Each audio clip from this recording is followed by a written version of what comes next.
Welcome back, YouTubers. So my name is Natalka, and today I'm going to be showing you guys how to make arepas. Now, I am no expert at this. I have never made them before, but I've watched my friend make them all the time, and I really enjoy eating them. So I thought today is a good day to give it a try. I wanted to try something new that is kind of out of my comfort zone, and this is them. It's from a different culture. I've never made them. I was never taught, or I didn't grow up around the culture that makes them. So this will be really interesting. I hope they turn out just as good as hers do, but hers will always be better. I'm sure of it. So that is what I'm making today. So let's get started and make some arepas.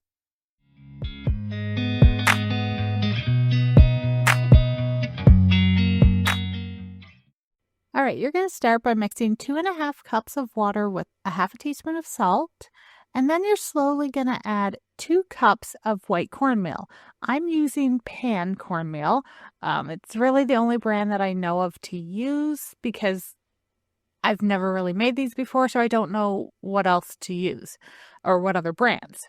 So, not sponsored by P.A.N or anything. It's just that is the brand that I chose to use today. So then you mix it all together, and you'll notice that the cornmeal is becoming hydrated, and it'll start getting stickier and kind of form a dough.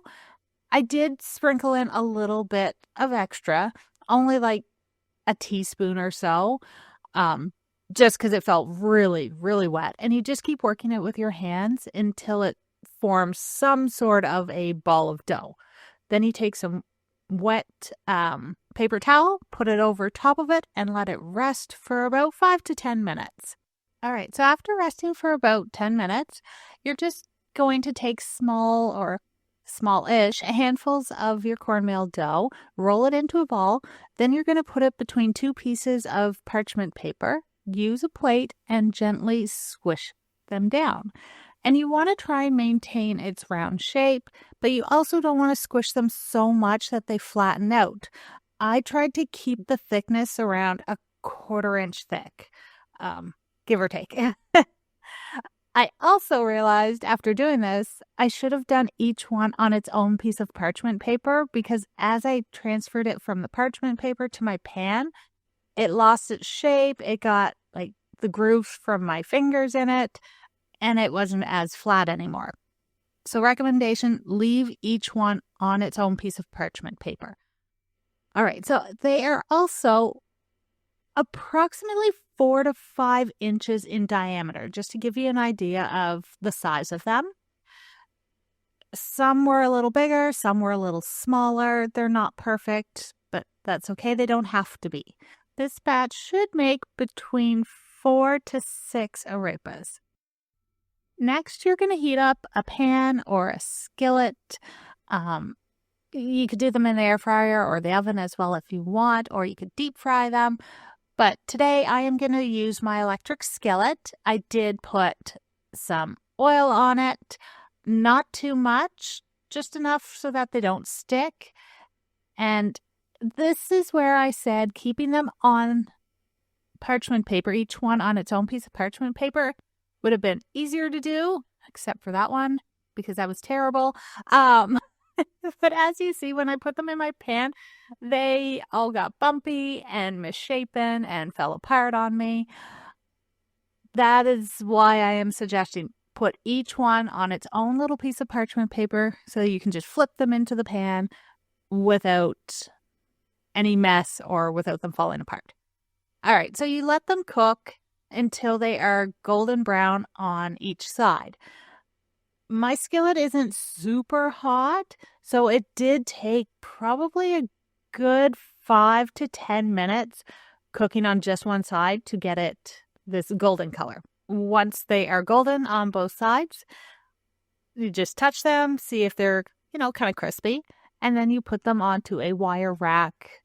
Otherwise, if you put them on like just a plate or just the pan, the warmth of it will probably create condensation and make them a little soggy on the bottoms then. But the wire pan lets the wire rack lets air flow around them, keeping them, kind of crispy. All right, so once you've removed them, let them cool just for a few minutes, enough until you can handle them. And then you're going to take one. I personally like to cut mine in half. I find it easier to work with. My husband just slices it open, but it's kind of like a pita. You know how pitas are open and you stuff everything inside of them? Well, this is the same.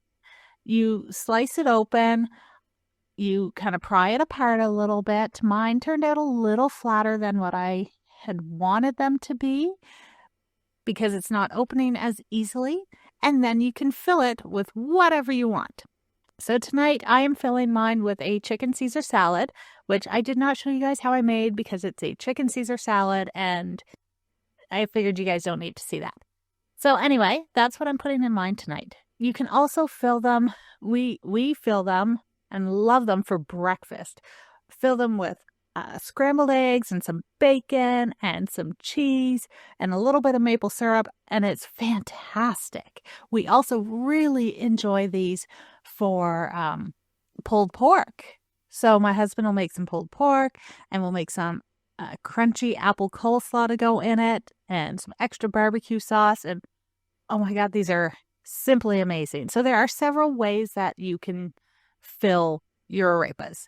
You can also have them sweet, which I did take one and I just put a little bit of butter on it, some peanut butter, and sprinkled some cinnamon sugar on it. And it's great just like that as well. So they're very versatile. As you saw, they were very easy to make. And now I'm ready to go and eat these. All right, you guys. So they're really, really easy to make. They really are. My problem is they're too flat. I did not make them thick enough. So I like to cut mine in half and it's just easier to stuff everything in it. And I found that I did make them too thin. So next time I make them, I'll make them a lot thicker. I also put them in like just a little electric pan instead of in a frying pan. We've kind of like deep fried them before, and I find they turn out way crunchier and better. But I didn't have that today. I just pan fried them. These are amazing. I love them. They turned out really well. My husband loves them. He said they turned out fantastic. He was quite happy. No matter which way you eat it or what you stuff in it, these are really good. So give them a try. They're quite easy to make. As I mentioned in the video, I use white cornmeal and it comes in a bag and it's called P.A.N, P-A-N, pan. No, like a frying pan.